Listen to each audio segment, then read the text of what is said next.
타이거 월배당 ETF의 7월 분배율 순위와 함께 월배당 ETF에 투자할 때 유의해야 할 사항을 알려드립니다. 타이거 월배당 탑10 지금 시작합니다.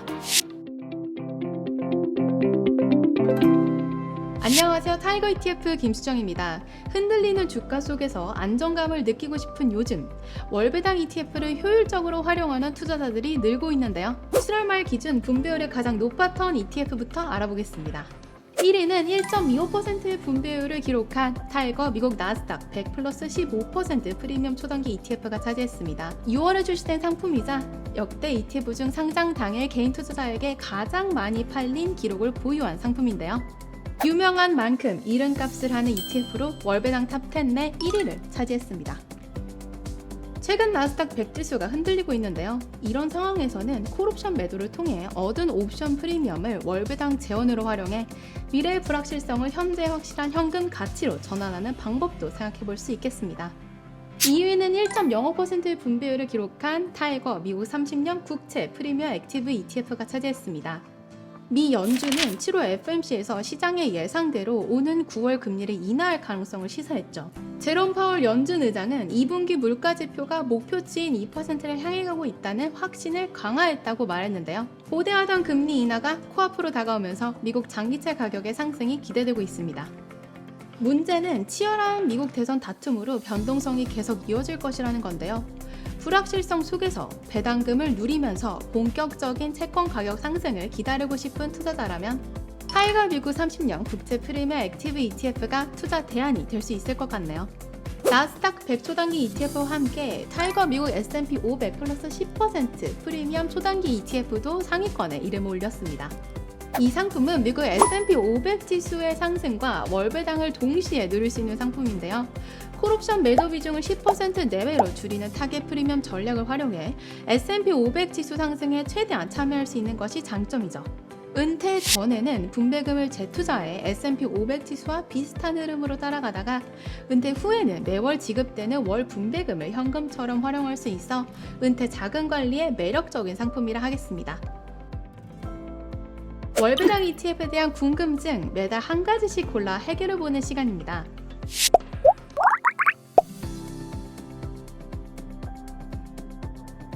최근 커브드콜 전략을 활용한 월배당 ETF가 늘어나면서 금융감독원에서는 소비자 경보를 발표했습니다. 커브드콜 전략의 경우 개인 투자자가 이해하기 어려운 상품 구조를 갖고 있고 상대적으로 높은 분배율을 추구하는 만큼 리스크도 존재하기 때문인데요. 이번 기회에 커브드콜 월배당 ETF를 투자할 때 유의해야 할 사항에 대해서 자세히 살펴보겠습니다.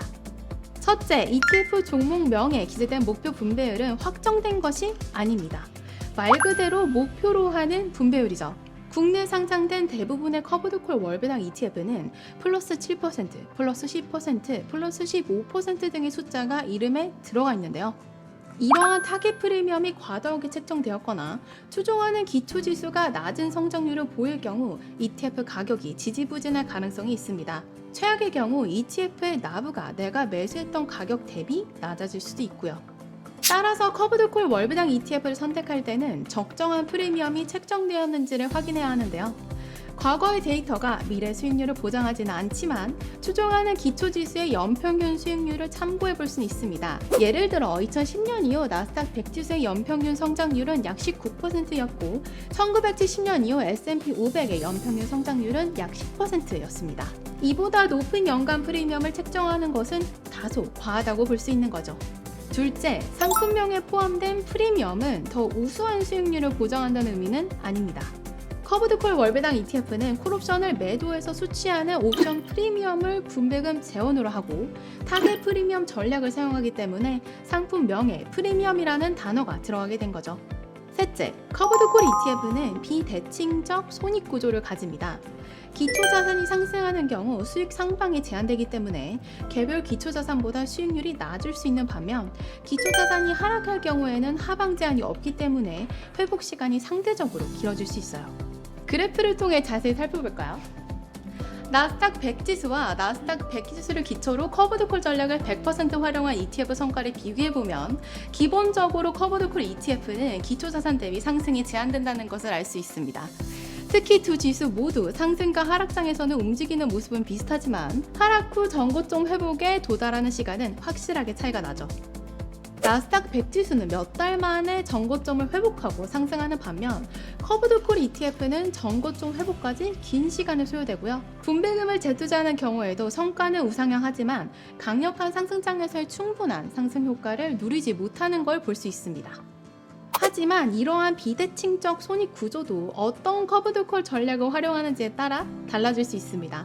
한층 진화된 커브드콜 2.0 전략을 활용하는 초단기 ETF가 대표적인데요. 커브드콜 2.0 ETF의 경우 필요한 분배 재원을 얻을 수 있을 만큼만 옵션을 매도하는 타겟 프리미엄 전략을 활용합니다.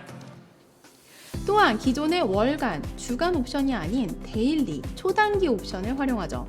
이에 따라 옵션 비중을 최소화함으로써 시장 상승에 최대한 참여할 수 있게 되는데요. 차트를 보시면 초단기 옵션을 활용한 커브드콜 2.0 ETF의 기초지수 성과와 나스닥 100 지수 성과가 아주 근접하게 붙어가는 걸 확인할 수 있습니다. 정리해보면 장기 투자 시 커브드콜 전략이 기초자산 대비 더 좋은 성과를 창출하는 전략은 아니지만 커브드콜 2.0 ETF를 활용한다면 하락장과 상승장 모두 기초자산과 유사한 흐름을 얻을 수 있습니다.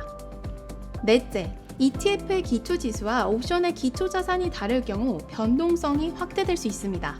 이 부분은 예를 들어 설명할 수 있는데요. ETF의 기초지수는 미국 배당 다우존스 지수인데 콜옵션 매도 기초자산은 S&P 500 옵션을 활용하는 월배당 ETF가 있다고 가정해볼게요. 만약 미국 배당 다우존스 지수는 횡보하는데 S&P 500 지수는 지속적으로 상승한다면 콜옵션을 매도했을 때 발생하는 손실을 미국 배당 다우존스가 상쇄하지 못해 ETF 가격이 지지부진하게 됩니다. 반대로 미국 배당 다우존스 지수는 오르고 S&P 500 지수가 급락한다면 콜옵션 매도 시 평가 이익이 발생해 옵션 프리미엄 측면, ETF의 나브 측면에서 모두 긍정적으로 작용할 수 있습니다.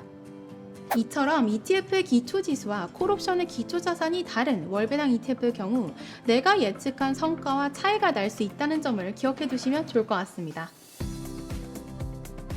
타이거 월배당 탑10 지금까지 7월 한 달간의 분배율과 ETF 투자 시 유의할 점에 대해 알아봤는데요. 나에게 맞는 월배당 ETF를 선택해 든든한 투자를 이어나가시길 바랍니다.